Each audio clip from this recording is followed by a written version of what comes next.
Hello and welcome to the African Descendants Forum. My name is Lisa and today I'm joined in the studio by Austen Beadau to talk about his rise to fame as an international DJ. Austen, known as Spinna B, began practising DJing in his bedroom at the age of 14.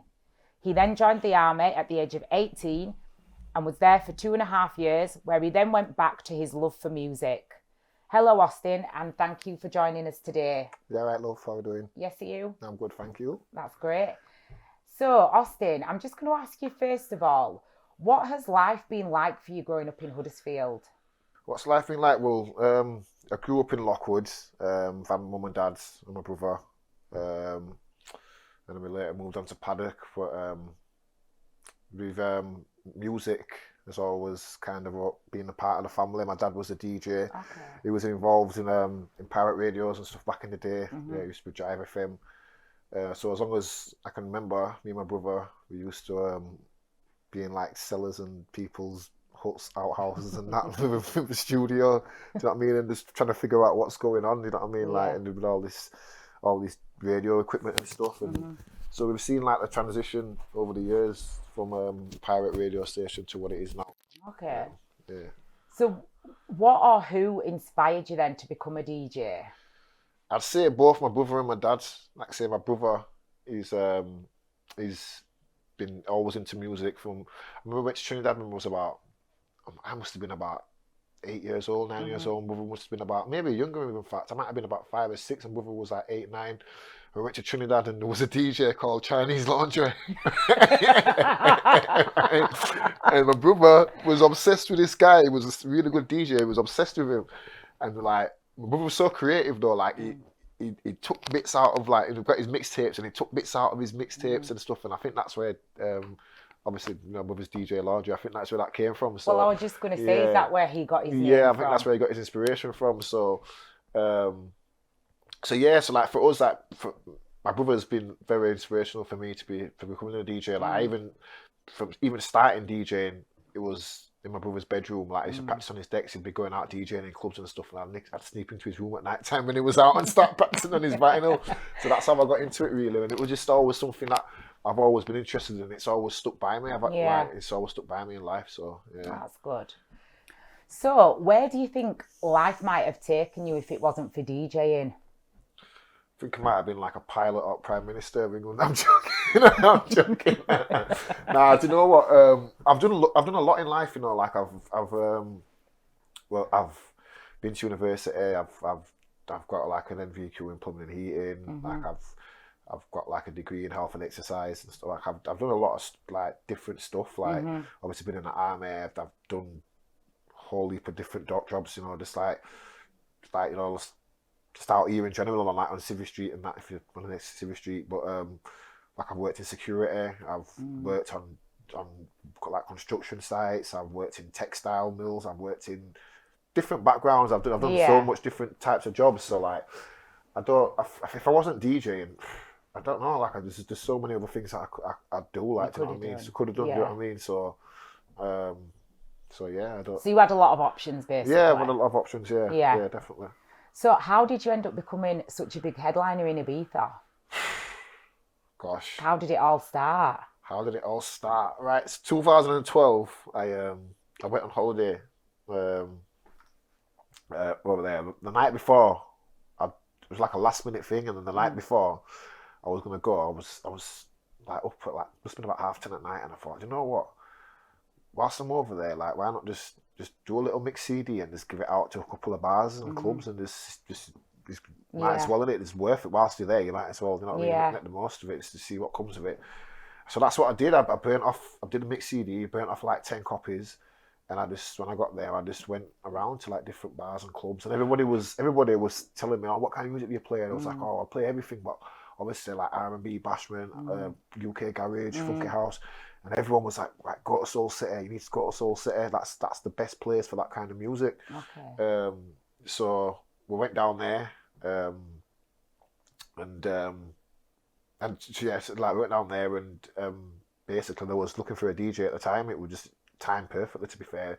I gave him a mix CD, and they said I'll come back the day after, and we went back the day after, and they was like, yeah, we want you to do, you know, because it was early in the season as well. There was like, yeah, you know, go back to England, because I just had 2 newborns at the time. Well, I had kids at the time, so like go back to England for a few weeks. Obviously, spend some time with your kids and whatever, and then come back. And so I went back 2 weeks later, and then that was how it started. Really, did my first season there at Soul City, and then I didn't go back till 2014. I think to 14, 15, or 14, I think it was, and then a lot of things have changed since then. So like. Obviously they've got another resident because I didn't go back the next year, so they've got another DJing, and then so like I can't remember where I was that year. I might have been I was in another bar that year, but I was still doing little bits at Soul City. Like once I was like floating about, and I kind of did that for like 2 years. I was just going every summer and just like doing like 2 days there, 2 days there, 2 days there, and just, but like it was tough at the time, but at the same time it allowed me to spread my wings and like, you know, get more of an understanding of like even DJing in itself. Do you know what I mean? Like, 'cause when you're DJing abroad, like it's totally different to DJing over here. Is it? Like, in what way? Because like I feel like it's I don't know, like it's over here in the venues that I play out over here. It's I don't know. It's like it can be very generic. Like, you know, like. When I say generic, I don't know if I use the right word there. It can be very like, I don't know, it can be very like, I just feel like when you're playing over there. Do you mean like it can be more versatile? It's more, yeah, you can be like, I feel like I can express myself more as a DJ over there. Oh, really? Than I can over here, yeah, definitely. How? I'm trying to understand here. Because I just feel like I like to play different genres of music, do you know what I mean? Like, and like open format kind of DJing. So like 1 minute I could be playing like R&B, hip hop, whatever, and like if the vibe's not there, I can switch it up. But I like to have that comfortable ability to be able to do that.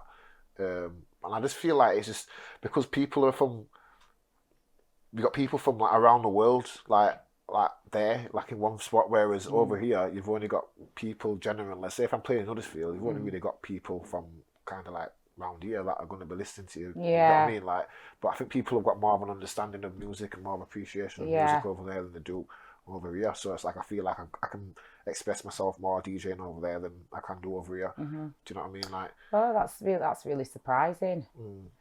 So what would you say are the highs and lows of being a DJ? The highs are obviously when you like, I remember with 2016, 2015, sorry, probably the first big event that I got like gig out there. I was warming up for Tim Westwood, like, and I was on this there was this group of promoters was doing like a party for the summer, and they booked me every week as a resident DJ. And there was like Kano, there was gigs, there was like all these like big time artists. West, like there was big artists, and I was like warming up for him every week. But the opening party was Tim Westwood, and I was warming up for him. But prior to that, obviously, like I was getting ready, whatever, like and I I'm an overthinker. You probably know that more than anyone else. Yeah, like, so like I overthink everything in it. So like, if I'm going into a set like that, I'll be like, oh, I don't know what to do. What should I play? What should I do? Like, I don't want to play this. I don't want to play that. And like, do you know what I mean? Like, and I just start overthinking. Do you know what I mean? Like, so sometimes I'll just be like, do you know what? Just go in and just do it. Just deal with it. Like, you know, just go in, just freestyle it, kind of thing. You know what I mean? Like, so I had that pressure on my head. Like, I was thinking, oh, do you know, like what that. But then, like, I've jumped in the shower anyway to get ready to go. And I never told anybody this before. And I don't even know if I even want to say this out here, but I jumped into the shower, and I just burst into tears. Really? Yeah, like I was so like emotional, and like I'm just in the shower, and I'm thinking, what am I crying for? Like, what is wrong? Like, I don't understand why am I crying? You get me? And it was like, and I think it was just, I don't know if it was just like an overwhelming of emotion, or whether it was just that, obviously, like, you know, putting all these years of like hard work into DJing, and then I've obviously got to this point now, or whether it was just, I don't know, it was just like, it was overwhelming of emotion. But don't get me twisted, like I went down there and I put my DJ face back on, and then I went there and I shut it down. Tim Westwood shook my hand at the end of my set, and I felt fantastic, you know what I mean? Like, so, but yeah, like it's Yeah, like there's ups and downs. Like there is ups and downs. Like people only ever see the ups with DJing. Like people only ever see like when you're up. They don't see what goes on behind closed doors. It's not. It is hard. It takes, especially DJing abroad. It takes a lot of you have to sacrifice a lot. Do you know what I mean? It takes a lot of sacrifice. Like, you know, you might have a job over here, your family, you don't see your family for months. Do you know what I mean? Like you obviously you're around people that you know, but you don't really know. Do you know what I mean? Like you just having to understand. You know what I mean? Like so it takes a lot. It does take a lot. But I feel like the reason why I've been so adaptable with it all was probably because from when I was like 18 and been in the army and spending like 2.5 years away from Huddersfield, like it was quite easily for me to adapt to that kind of environment. Do you know what I mean? So yeah. So you've kind of touching on the next question, which I was going to ask is, how do you balance out your DJ career in terms of making time for your family and friends? How do you manage that? You just well, in terms of obviously like my kids and stuff, without going into too much information, like but like, you know, I have. Do you feel like you manage to balance it good? Do you think you'd have to go into any personal? Yeah, I mean, like, I manage it the best I can. Yeah. Do you know what I mean? Like, so, like, obviously, my kids live like in London, like the other side of the country, so I can't see my kids every weekend. Yeah. Anyway, so it's like, but obviously, when I do have like a school holiday and stuff, like it's 5-6 weeks, I will see my kids. Do you know what I mean? So I will. So you feel if I go to Ibiza for like 5-6 weeks, it's not really a thing because I'm not really gonna. Do you know what I mean? Like it's not really gonna impact. So you feel it balances out well. It does. It does. Yeah. I suppose it does. Yeah, but like obviously, still, like I still personally at times have that guilt inside me. Like maybe I could have spent a bit more time or whatever. Do you know what I mean? But I always told myself, like I always said to myself, you know, like from you cross that line, like, you know, like, and from I go over there, I've got to make it worthwhile, not just for me, but for everybody. For you, Do you know what I mean? Yeah. So, and it's not for me. It's not just about like just DJing every night and whatever and being over there. It's a lot deeper than that for me. Do you know what I mean? Like, so, but yeah. And finally, what advice would you give anyone out there, particularly young people who are considering becoming a DJ? Right. Always think outside the box, and especially in Huddersfield, like I don't really think there's much opportunities for DJs, like because there's only so many venues. Do you know what I mean? Like, and the nightlife is not really like. Maybe it's changed now, but compared to what it was like when I was younger, there used to be stuff you could go on like 7 days a week. There was always somewhere to go, but I don't really think it's like that anymore. So I think that the opportunities are scarce in Huddersfield.